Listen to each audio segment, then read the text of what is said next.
सो आज का न्यूज़ क्या है? देख फेड क्या कर रहा है। फेड दोगला है। फेड एक तरफ से बोल रहा है Powell, Fed will be steadfast in fight against inflation. इसका मतलब है हम लोग पूरे कन्विंस्ड है कि इन्फ्लेशन को किसी भी तरह से बीट करेंगे।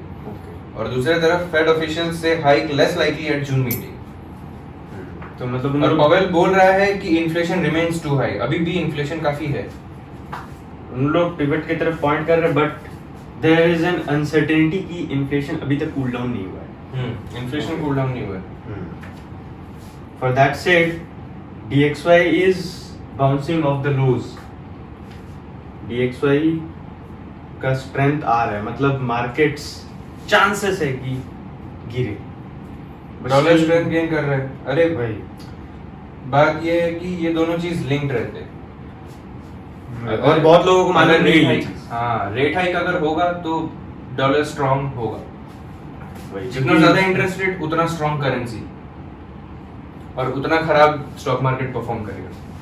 वही, क्योंकि लोग सेफ हेवन की तरफ स्विच करना चालू करेंगे।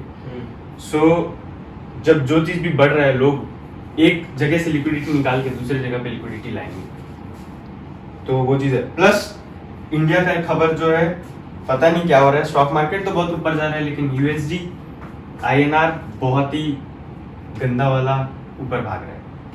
USD INR का क्या हाल है? 82.91 2.89। इसमें भी एक चीज है, तू अगर यहाँ से पैसे भेज रहा है तो तेरे जितने भी इंडियन बैंक्स हैं वो सारे के सारे तेरे को 84 से 85 रुपीज कोट करेंगे, और जब तू पैसे वापस ला रहा है तो तेरे को 80 रुपए पे देंगे। तो उनका स्प्रेड तो मतलब अलग लेवल पे, इसके ऊपर कोई कानून नहीं है, कुछ नहीं है। वही, ये बहुत बढ़िया चीज है। और अभी तो पता नहीं इंडिया में क्या क्या डेवलपमेंट हो रहा है, बैंक्स में क्या डेवलपमेंट हो रहा है, मेरे को तो वो नहीं समझ में आ रहा है। बैंक कमा रहे हैं। Bank Nifty all time high के पास है, ऑल टाइम हाई के पास, जबकि यूएस के सारे मतलब इंडाइसेस लगभग अपने रिट्रेसमेंट के मिड में है। इंडिया में हर चीज गिरा हुआ में है। होता है ना, तो कैसा है, अभी यूएस के बैंक्स को प्रॉब्लम झेलना पड़ा था, उन्होंने रेट हाइक किया, उसके वजह से प्रॉब्लम झेलना पड़ा। इंडियन बैंक्स में ये रिपल इफेक्ट थोड़े टाइम बाद आएगा। हाँ, क्रेडिट देखना है, क्रेडिट यूटिलाइजेशन कितना है इंडिया में लोगों का, क्योंकि अगर बैंक ज्यादा पैसा कमा रहे हैं इसका मतलब ये है कि काफी लोग लोन ले रहे हैं, क्योंकि बैंक्स के पास मेन सोर्स ऑफ इनकम सिर्फ लोन्स ही हैं। क्रेडिट यूटिलाइजेशन रेट इंडिया, जैसे कि आप देख सकते हैं bank Nifty at all time high 44,000। Camera still doesn't going, exist, most likely bro. Camera हो सकता है कि doesn't तोड़ के exist. ऊपर निकल जाए, लेकिन क्या वो सस्टेनेबल है? तेरे को कैमरा को नहीं बोलना है कुछ। अच्छा ठीक है, उसको काट देंगे। काटने का जरूरत नहीं है, वो रहने दे, बट इट्स अ लेसन। ठीक है, ठीक है। ऐसा कुछ मैट्रिक नहीं है क्या?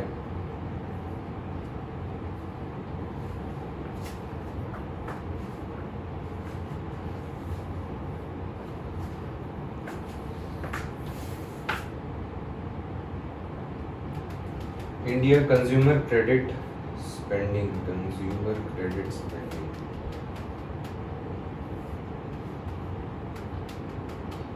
अगर क्रेडिट स्पेंडिंग बढ़ रहा है ना, तो इसका मतलब ये है average value of India during, हाँ ये है 2022 का है, बट ये दिसंबर 2022 का है। तो वो उतना सिग्निफिकेंस नहीं है। कंज्यूमर क्रेडिट का कैसा है, अगर ये बढ़ रहा है, अगर यूटिलाइजेशन रेशियो बढ़ रहा है, इसका मतलब ये है कि लोग क्रेडिट ले रहे हैं। जिस समय इन्फ्लेशन कम था, इजी, हाँ बोल सकते सभी हैं, तो ले रहे हैं। अगर इजी नहीं होता तो why people will take it. Easy है, फाइनेंसिंग काफी इजी है, वो बात तो सही है। पैसे का सप्लाई बहुत है। हाँ, एक तरीके से इन्फ्लेशन इस वजह से भी तो बढ़ता है। पैसा अगर इजीली मिलता है तेरे को, तो तू स्पेंड करने के पहले ज्यादा सोचेगा नहीं। वही, स्पेंड करने के पहले ज्यादा एक सोचेगा और नहीं। बहुत इंपॉर्टेंट चीज है, जब लोग खुश होते हैं कि हमको हाई सैलरी मिल रहा है, वही 30 लाख 40 लाख के जॉब्स अगर मिल रहे हैं, तो समझ जाओ कि आगे इन्फ्लेशन आने वाला है, क्योंकि हर तरफ पैसा आ रहा है, वो पैसा कहीं ना कहीं जाएगा। वही, जब किसी को नया पैसा मिलता है तो वो बचा के नहीं रखता, थोड़ा ज्यादा उसका खुजली होता है। हाँ वो खर्च करता है। नहीं, ये नॉर्मल ह्यूमन टेंडेंसी है, कोई भी चीज नया वो हमारे साथ थोड़ा सा वहाँ पे स्पेंडिंग का कंट्रोल कम रहता है। तो इससे होगा क्या? सिर्फ एक ही चीज होगा, इन्फ्लेशन बढ़ेगा। बबल बनेगा और बबल अभी भी तो बनेगा। और अभी तो बहुत सारे मतलब टेलविंड्स थे इन्फ्लेशन के लिए, इन्फ्लेशन बढ़ने के लिए। पहले वो वॉर, सबसे पहले तो कोविड, फिर वॉर, सप्लाई चेन और- जबकि ठीक नहीं हुआ तब भी वॉर हो गया। जब इन्फ्लेशन बढ़ता है उसको पहले से ही फोर्स ही कर लेता है मार्केट्स, एंड मोस्ट मार्केट हमेशा प्राइस फॉरवर्ड थिंकिंग होता है। प्राइस जी में जब गिरेगा तो याद रखना बहुत सडन गिरेगा, लोग उसमें बहुत ज्यादा फंसेंगे, लेकिन फिर रिकवरी भी उसी हिसाब से होगा। बट देन उसके पहले एक बड़ा फॉल इज नेसेसरी। वो जब रॉकेट जब उड़ता है ना तो उसको काफी सारे वेट्स को फेंकना पड़ता है अर्थ का ऑर्बिट क्रॉस करने के पहले या बाद में, जो भी है, लेकिन वेट्स काफी लूज करने पड़ते हैं। सो पहले काफी सारे लोगों को मार्केट्स निकालेगा, उसके बाद ही बड़ा मूव देगा। अभी जो भी है वो सब रेंज बाउंड है, तो मोस्ट लाइकली यहाँ से मार्केट्स एक करेक्शन आना चाहिए फेड के पिवट के पहले।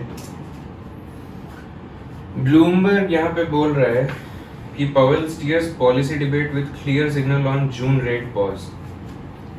Fed chair says officials can afford to look at the data. Rate peak could be lower than otherwise due to tighter credit. तो वहाँ पे क्रेडिट ज्यादा टाइट होते जा रहा है।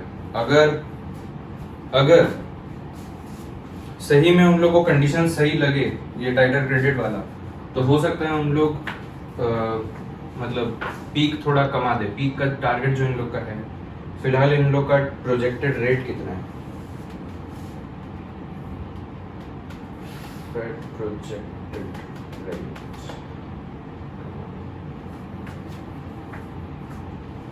ट्वेंटी 2023 में फेडरल फंड्स रेट का टारगेट है 5.1%। हो सकता है, ये मीडियन है, ठीक है, तो अलग अलग लोग अलग अलग वोट करते हैं, बट ये मीडियन है, 5.1 है। हो सकता है इससे कम रहे। और 2025 में एक रेंज दिया है इन्होंने 2.4 से 5.6%। मोस्ट लाइकली ये 2.4 की तरफ लीन करेगा, ना कि 5.6, क्योंकि अगर इतने टाइम तक इन लोग इतना हाई इंटरेस्ट रेट रखेंगे तो मार्केट्स तो बहुत भयंकर क्रैश करेंगे। मार्केट्स क्रैश करने का खाली बात नहीं है, इकोनॉमी बहुत गंदा पिटेगा, क्योंकि आज का इकोनॉमी सस्टेन नहीं कर सकता high interest rate for a longer period of time. वो तो है, but sometimes pain is the thing you need to adhere to. मतलब तेरे को पेन चाहिए, अगर तेरे को गेन रिकवरी लाना है तो पेन चाहिए ही चाहिए। हाँ, तो पेन तो आज के डेट में इतना ज्यादा मतलब ये प्रॉब्लम्स है, इतना ज्यादा इन्फ्लेशन क्या लगता है, ये जितने सारे बड़े बड़े बैंक्स फेल हुए वो सब इसी वजह से हुए। फेड दोगला है। फेड बोल नहीं रहा था कि इंटरेस्ट रेट बढ़ाएगा, बट बढ़ा दिया। वो भी इतना स्पीड में बढ़ाया कि आज तक मतलब इन लोग का जो पेस ऑफ रेट हाइक है ये फास्टेस्ट इन हिस्ट्री है। इससे ज्यादा तेजी से कभी भी इन लोगों ने रेट हाइक नहीं किया। लेकिन फिर भी उस हिसाब से देखा जाए तो काफी सारे मार्केट्स हैं जो उतने रेट्स में नहीं गिरे, एक्सेप्ट क्रिप्टो। हाँ, इफ यू सी तो सबसे बड़ा रिकवरी भी वही देगा 2025 में। सबसे बड़ा रिकवरी भी वही देगा, प्लस बैंक्स के फेलियर पे क्रिप्टो का हाँ, जैसे इतना जैसे जैसे ज्यादा टेक सेवी यूजर्स बढ़ेंगे तो क्रिप्टो की तरफ होगा, बट फिलहाल उसको टाइम है, अभी बहुत टाइम है।